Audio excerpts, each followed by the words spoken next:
warahmatullahi wabarakatuh. Alhamdulillah wa syukurillah. Mitra-mitra kaum dangu sadayana urang masih kena tiasa petepang dangu deui dina acara dongeng Sunda karapan siswa bakekok.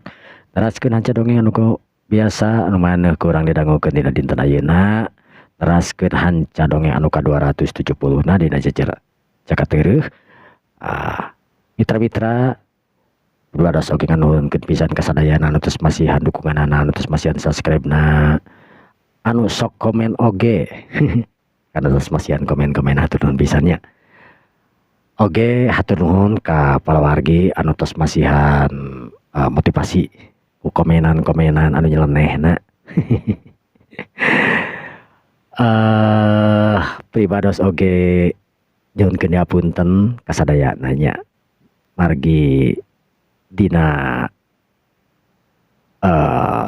ngadongeng ieu teh seueur kakiranganana boh dina basa anu henteu loyog nyuhunkeun diapunten nya, anu henteu cocok, anu ngawur ka ditu ka dieu gitu nyuhunkeun diapunten nya.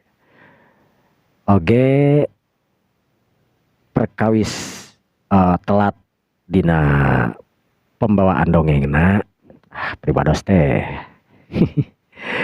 jujurnya pribados ieu ngadongeng teh henteu nganggo teks sama sekali henteu nganggo teks atau buku janten diwang-wang kunaon teu nganggo teks pami meser bukuna karena awis meser buku dongeng teh awis ya gitu pami pribados ayeuna ngadamal teks tangtosna lami kacida janten dina ngadamal ieu teh dongeng teh pribados diwang-wang direkam bari ngahayal balik milarian ide-ide ceritana langsung insyaallah dina sanes waktu pribados pada divideokeun carana ngadamel dongeng sareng pribados teu gaduh studio khusus di mana oge tiasa janten dongeng pribados manya margi langsung kana HP gitu atuh kituna sekali dinyuhunkeun diapunten kasadayana ye karena kakirangan anak pribados dina ngadamel ieu dongeng kirang nyaman sareng sajapina nyuhunkeun diapunten nya. Mangga atuh urang dilajengkeun saperti yang kolong tinggal waktos wilujeng ngadangukeun wilujeng manco dina HP-na sewang-sewangan plung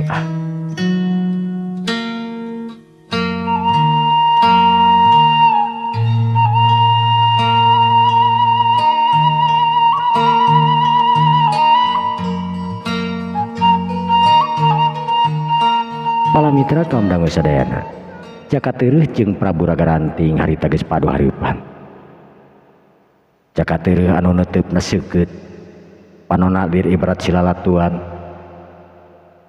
katingali na ku Ragaranting mah lir ibarat ngageburna cahaya tina panon Jakat Teueuh. Ragaranting harita pok ngomong ku sora anu ngagerem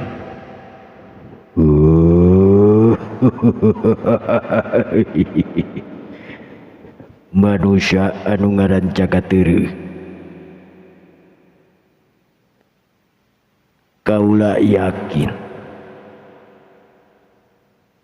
pangarti anu dipimilik ku Andika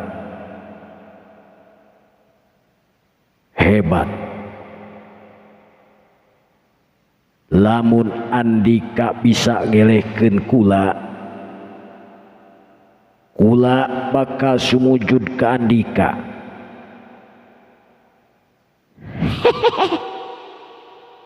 maksudna sumujud teh kumaha ieu teh sia raja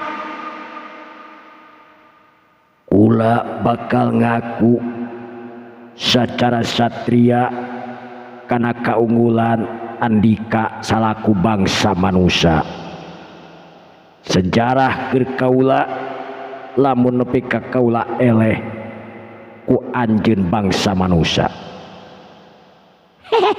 memang selama ieu maneh can pernah eleh kula can pernah eleh ku bangsa manusia di mana wae kaasup uki antal kupa kula nyaho ki antal kupa gagah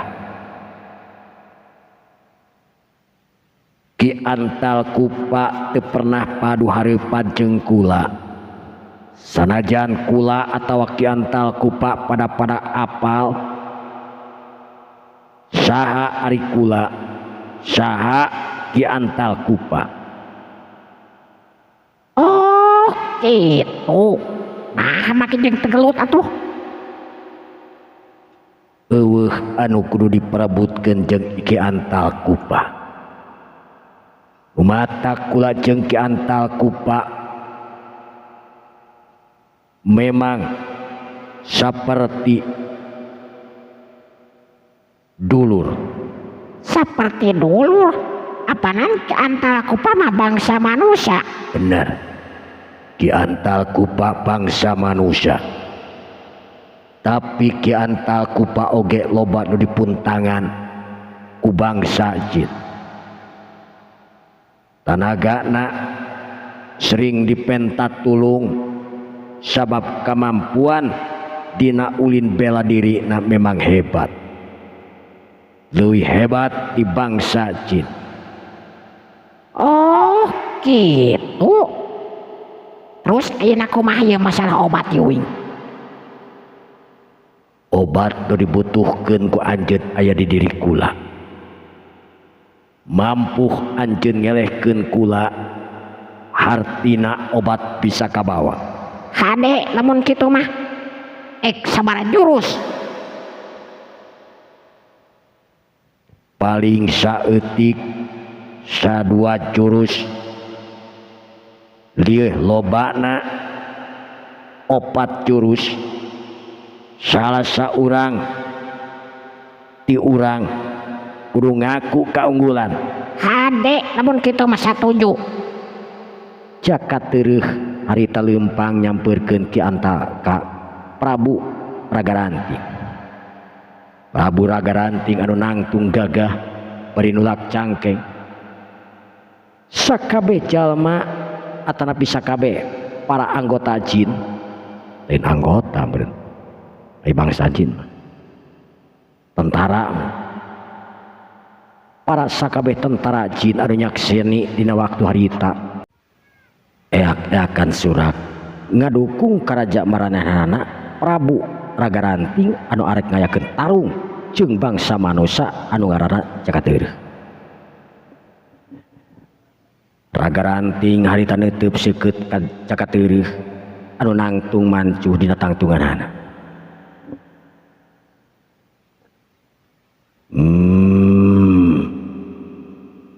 Jakateueuh geura taki-taki anjeun. Sabab kula moal merek kasempetan ka anjeun. Saha lamun anjeun geus ngarasa kateter, geuat anjeun sacara satria kudu ngaku kana kaunggulan kula. Nya kitu di sabalikna. Siaplah. Ayo. Corelat cenah. Ragaranting harita ngacorelat. Awakna ngabelesat. Ngalayang di awang-awang. Jakateueuh harita tangah ningali awak Ragaranting anu bebelesatan di awang-awang harita. Sedengkeun Jakateueuh harita ngagunakeun aji jagat rasana tingkat katujuhna. Hampang ragana harita kajaul kaluhur. Curalit. Jakateueuh sapada harita jujuralitan di awang-awang. Sedengkeun Ragaranting ningali kalakuan Jakateueuh anu nuturkeun kana gerakan manehanana harita ngarasa kaget teu nyangka manusia bisa ngalayang ka kalayangan lir ibarat kalong anu keur neangan mangsa. Urang ajar. Tetela bangsa manusia oge bisa ngabeng, bisa hiber kawas aing.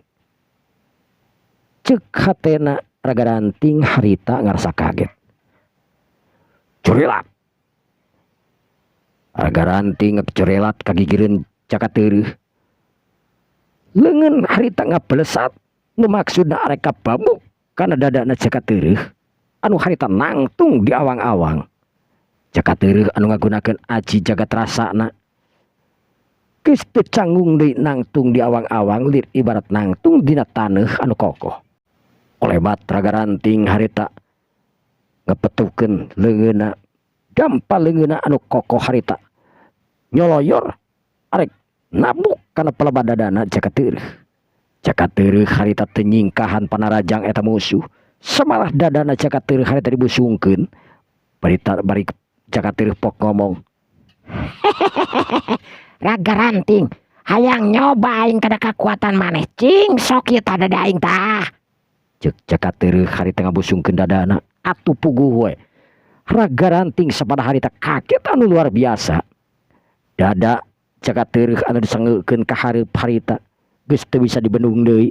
Tenggelan raga ranting harita ngababuk kana palebah dadana cakat teureuk hiuk keduk dak. Jongjong. Cakat teureuk harita kacolongjong kagigir lantaran tanaga anu digunakeun ku raga ranting memang hebat luar kacida. Raga ranting kaget. Cakat teureuk keur tiba ngajoloyong kabawa ku tanagana hungkul. Sedengkeun bibirna cakat teureuk harita nyerenge ningali raga ranting anu matung nangtung bangun anu teu percaya kana tetempoanana. Kurang ajar. Tetela geuningan ieu manusia teh bener-bener hebat. Ajian anu dipake ku aing teu mampu ngancurkeun awakna. Ajian naon anu dipake ku ieu bangsa manusia?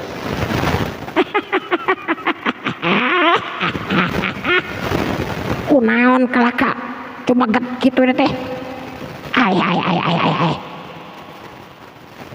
Cakat teureuk harita nyengserikeun ka raga ranting anu keur bengong nangtung. Sakolebat cakat teureuk harita ngeputkeun leungeunna ngagunakeun jurus kadalapana. Sakatika harita barang leungeun raga atarapi cakat teureuk dikebutkeun. Lir ibarat aya haseup anu kacida hideungna kaluar tina leungeun cakat teureuk. Kolebat. Eta haseup nubruk kana pelebana dadana raga ranting anu keur nangkung.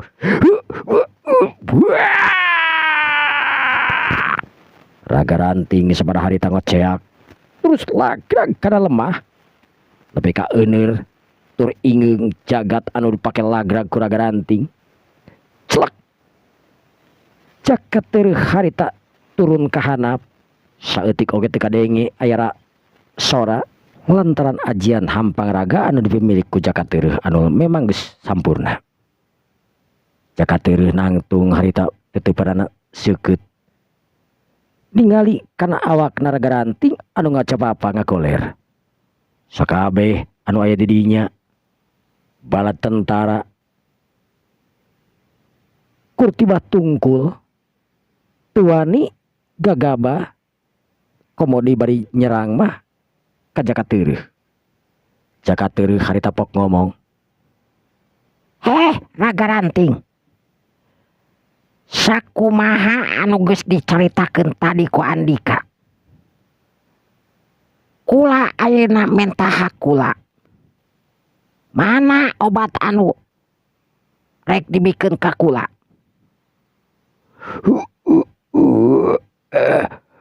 Manusia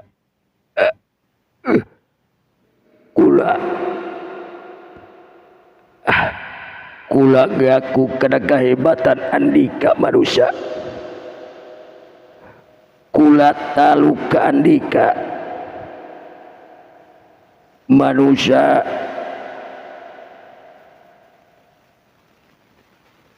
Obat anu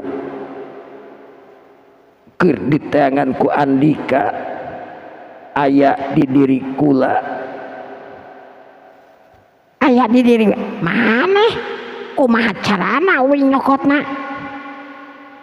Manusia hayu urang asup di ka istana sabab eta aya barang anu rek dicokot jang pakeun Andika. Kuniang raga ranting harita hudang sangeus nangtung raga ranting katingali jajalig jegan bangun anu puyeng tur linglung. Raga ranting harita leumpang ti heula dituturkeun ku cakat teureuk. Katut para abdi dalem anu ngabring nuturkeun Ragaranting anu asup ka jero. Tekung Slila sakabeh rombongan geus nepi ka paseban. Pok harita Ragaranting ngomong ka Jakateureuk. Manusia ayo diuk gigireun kula.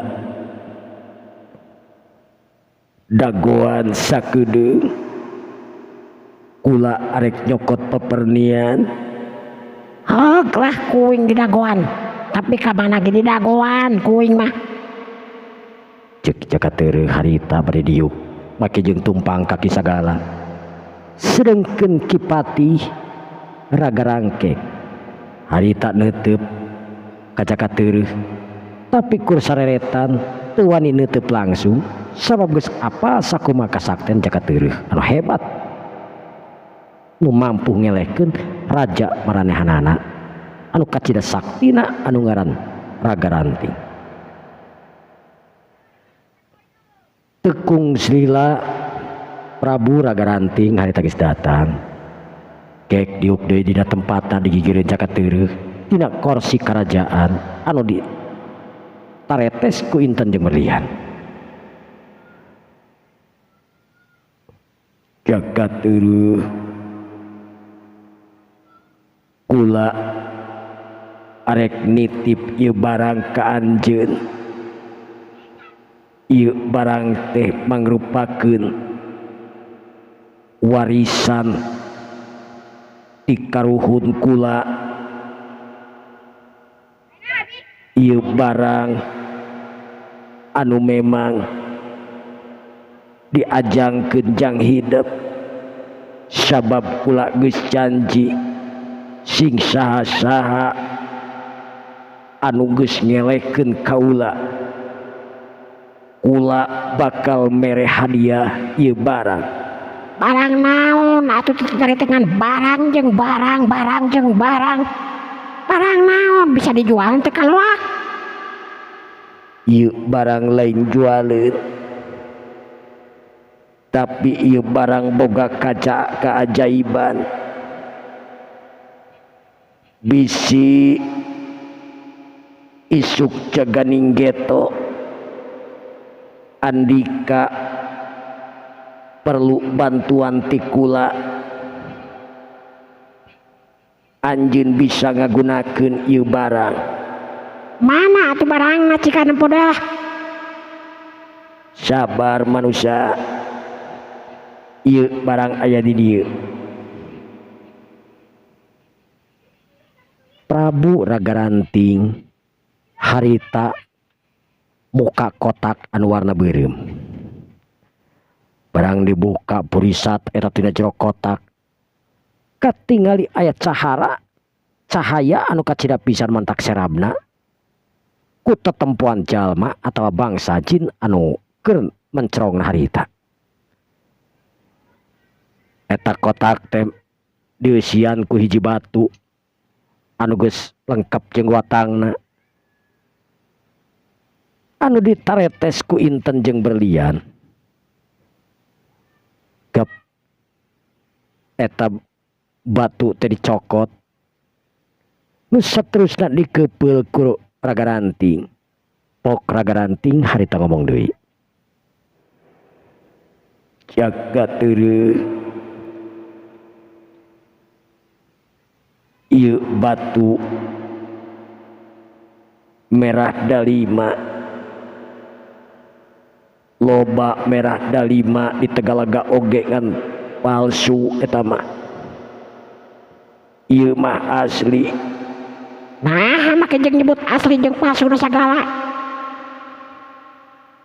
Sabab ieu warisan turun timurun ti karuhun kula. Beda jeung di Tegalaga mah. Make jeung beda sagala. Di Tegalaga mah dolobana BO batu obok-obok. Terus mana ramo anjeun. iya Ih Nah geningan ramot teh bengkung sabelah. Urut kageprek ku batu ieu teh ku Mang Hasan. Ulah kadalah cikan kadiekeun eta ramo anu bules tereng hideung teh Ek dikumahakeun ieu batu anu geus siap jeung kamasana kudu dipake dina leungeun anu katuhu dina palebah jari manis anjeun.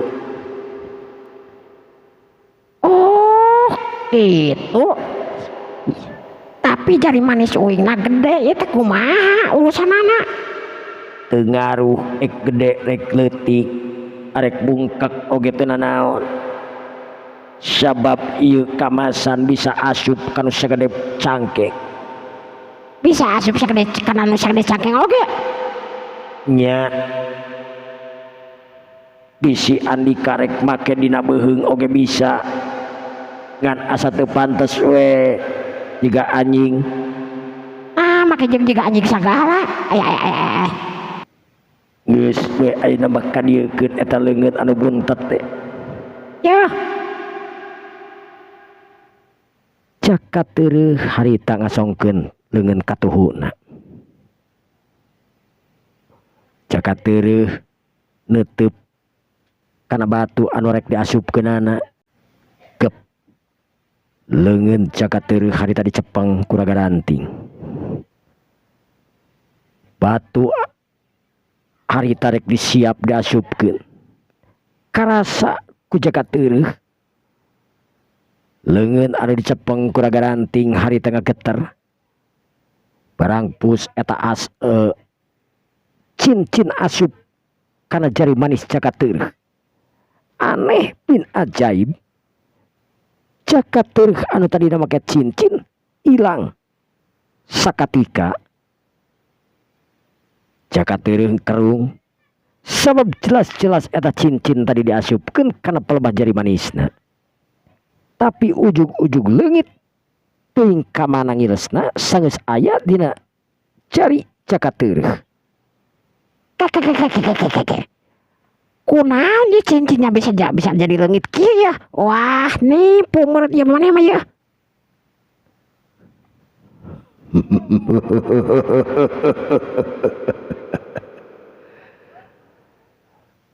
Hartina eta cincin cocok jeung awak Andika. Cincin anu geus diasupkeun kana jari manis anjeun pinah-pinah tempatna. Bisa dina itu, bisa dina ieu, sakumaha kahayang manehanana. Maksudna kamanehanana teh naon? Sakumaha kahayang anu ngageugeuh dina cincinna. Naon anu ngageugeuh dina cincin eta teh? Anu ngageugeuh dina cincin eta teh mangrupakeun hodam. Anu jelas eta cincin teh dieusian ku hodam anu kacida pisan hebatna. Lamun uing hayang ngagunakeun eta cincin kumaha carana jang ubaran nu jadi? Kan uing butuhna ek ubaran jalma ieu teh. Cukup anjeun pentangkeun kekuatan anjeun. Kula nyaho anjeun ngabogaan aji jagat rasa tingkat katilu. Pake eta aji jagat rasa tingkat katilu. Sabab aji jagat rasa dina tingkat katilu teh lengkap jeung pangobatan tradisional sagala rupa. Oh, terus lamun uing hayang nempot cincin eta nu tadi kumaha carana? Usap 3 kali pelebah jari manis anu pernah dieusia atanapi dipakekeun cincin. Hade lamun kitu mah cik uing ek dicoba. jaka teureuk harita ngusap 3 kali loba ceri manisna katingali cincin anu warna beureum tur ditaretes ku inten jeung berlian harita ngaborelak dak dumadak muncul sakumaha kahayang jaka teureuk. Ieu teh kagunaanana naon deui wae ieu nu lain sugan.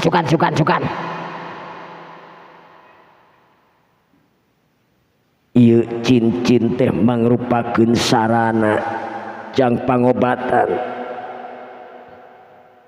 tapi wayahna anjeun entong percaya teuing kana cincin ulah percaya kana cincin sabab cincin mah mangrupakeun cukang lantaran ieu batu teh mangrupakeun jalan naratas kahirupan jalan di mana lamun anjeun ngagunakeun ieu cincin jalma anu diobaran bakal cager syariat tina ieu cincin sedengkeun hakikatna jelas nu nyageurkeunana mung Sang Hyang Dumamparan kaharti kuing oge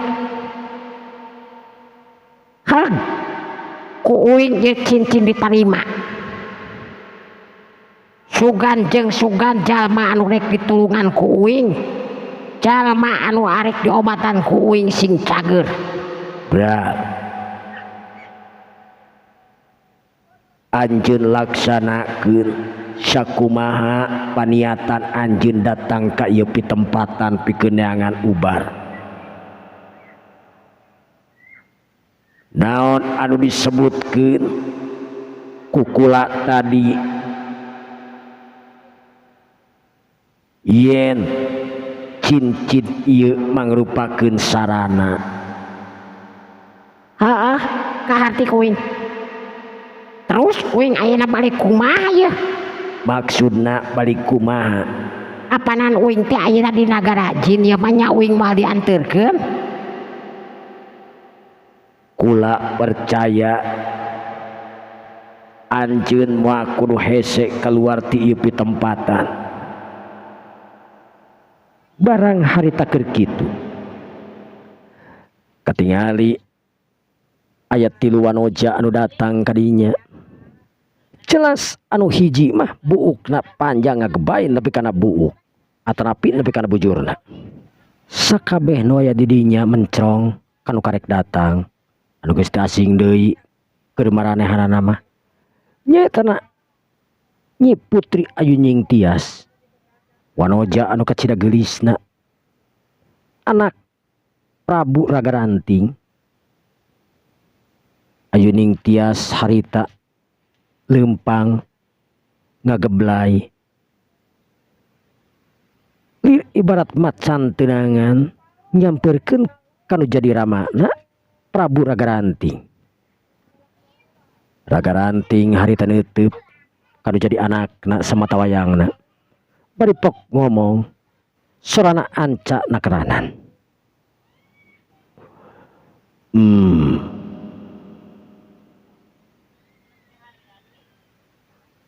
Ayu Nying Tias anak ama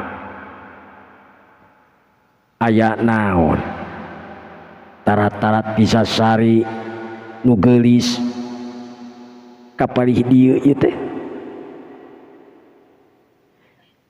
hapunten ama dak dumadak putri hoyong kapalih dieu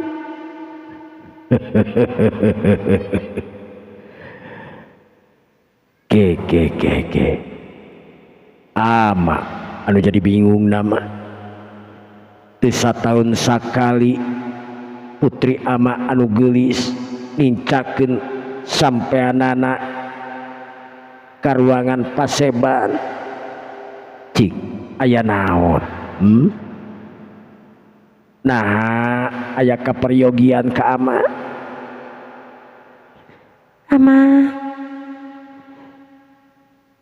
sateuacanna putri putri jangakeun sama pangabaktos kamu ama. Ditarima gelis. Aya naon? Sedengkeun Putri Ayu Nying Tias harita teu buru-buru ieu ngajawab.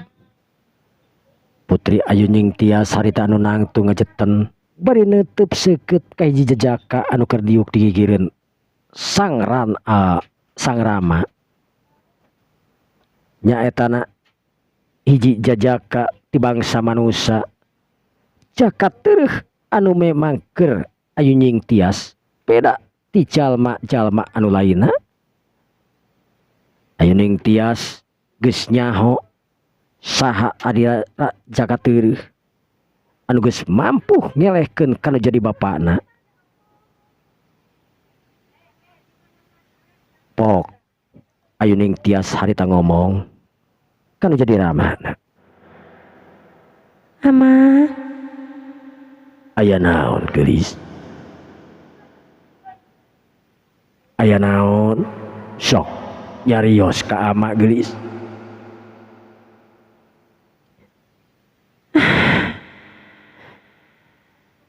ama, saha ieu jalmi teh?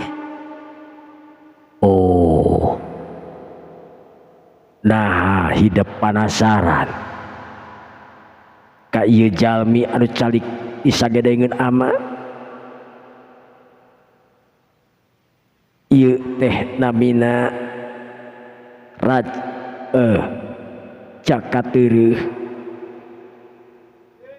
bangsa manusia anu keur neangan obat pikeun nyageurkeun panyakit.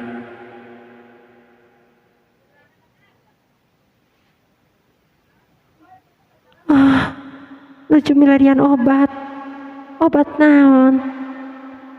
Tanya ku hidup obat naon? Nyimas Ayu Nying Tias putri raja anu geulis rancunit harita neuteub seukeut ka jagat teueuh.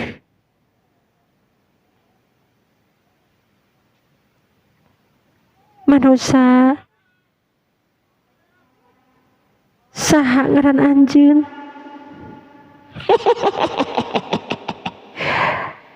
Sing horeng teh datang ka dieu teh hayang kenalan jeung uing. Memang heueuh nya. Tapi ari ngaran maneh saha? Manusa kula anu ngaran Putri Ayu Nying Tias. Putri Ayu Nying Tias. anakna juragan lele lain. Nah bet kieu ama. Ieu teh manusa teh kumaha ama? Nah dijieuna tina taneuh beureum kitu ama. Tong kaget, tong heran. Ieu nu ngaranna Raden Raja jakat teueuh titisanana Raja Kalarasa. Hah, naon? Nah geningan maneh apa uing anakna Raja Kalarasa?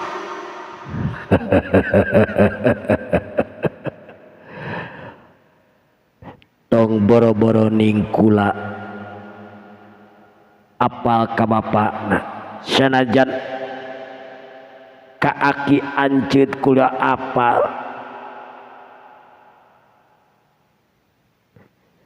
Indung anjeun oge apal. Oh, teu nyangka uing mah. Memang Ama, kumaha gelis? Rek ngobrol naon deui? Heuh uing teh ieu ayeuna rek balik soalna mah. Geus ditungguan uing teh pokona mah. Kakang. Aduh, uing disebut kakang euy. Aya naon ya ieu? uing jadi disebut kakang di dia mah ya. Aya naon jingan? Ama Kumaha aya naon geulis? Pami Nyimas ngiring serang jakat teueuh nah diijinan ama. Arek naon? Anjeun anak ama pasti ngijinan ka hidep lamun hayang ngilu ka jagat teueuh. Tapi Kumaha ama? hidup bangsa jin anu tangtu moal kuat nandanganana kahirupan di alam manusia. Alam manusia teh aya beurang aya peuting, dina waktu beurang keur diri hidup moal mampu sanajan kumaha oge bangsa jin mangrupakeun hal anu gaib keur bangsa manusia. Anti kana cahaya beurang ama jung teh teuing lamun arek mah milu. Tapi ingat urang teh bangsa jin ditakdirkeun hirup di alam jin, beda jeung alam manusia anu boga dua waktu beurang jeung waktuna peuting. Bangsa jin bisa ngulampeng ke alam dunia, ka bangsa manusia alamna bangsa manusia dina waktu peuting ti waktu maghrib nepi ka waktu subuh. Salian tidinya bangsa urang moal bisa kumelenang deui bakal ngaleleh ku sorotna panon poe anu nyaangan panca tengah, nu nyaangan sabudeureun alam di alam manusia. Teras kumaha mah? Jadi maneh teh hayang milu kawin. Teu nanaon hayang milu kawin mah hayu wae uing mah atoh menangkeun maneh mun rek milu kawin mah sama maneh mah da geulis atuh. Nya sugan-sugan we jadi cocoan di boneka di ditu uing. Jagat teueuh kula lain heureuy ama. Ayuning tias anak ama nah nu geulis anak ama resep ka jagat teueuh. Ama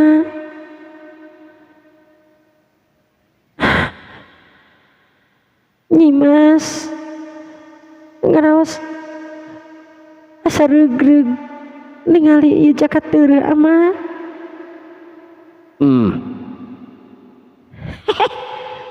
Memang bener bangsa jin mah tara aya dingding kelir meureunan eueuh ka era nyebutkeun bogo ka aing langsung we hareupeun bapana.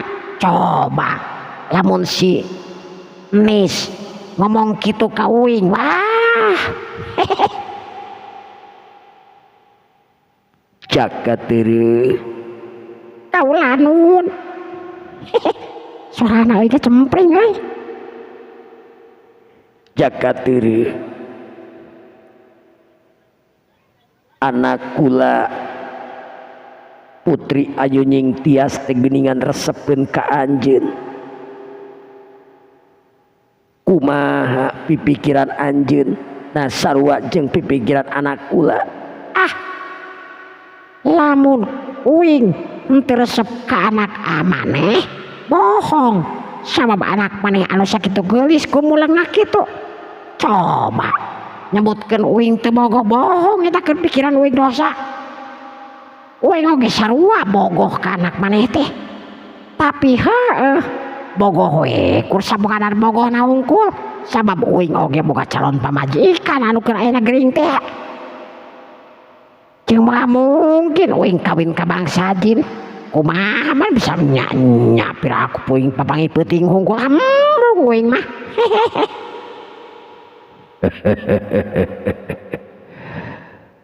Jaga teu Bapak anjeun pamajikanana aya 3 kabeh-kabehanana bangsa jin anu sararakti. Kaasup indung hidup indung anjeun mangrupakeun bangsa jin. Titisanana indungna bangsa manusia, bapakna bangsa jin. Wajar lamun anak kula oge bogoh ka anjeun. Kula ge nyaluyuan tur bungah lamun temah anak kula dikawin ku anjeun ku bangsa manusia anu sakti tur gagah kawas anjeun.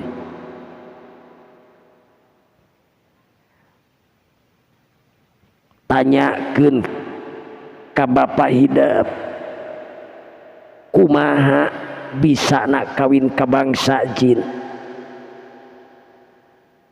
Gampang sebenarnya mah lamun arek nuturkeun inung uing atawa pamajikan inung uing bapak uing anu memang dua-duana oge muklis eta teh bangsa jin anu ngajangerek robah wujud jadi bangsa manusia.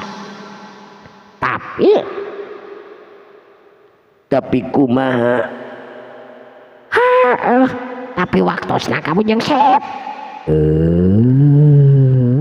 mitra-mitra kaum dangu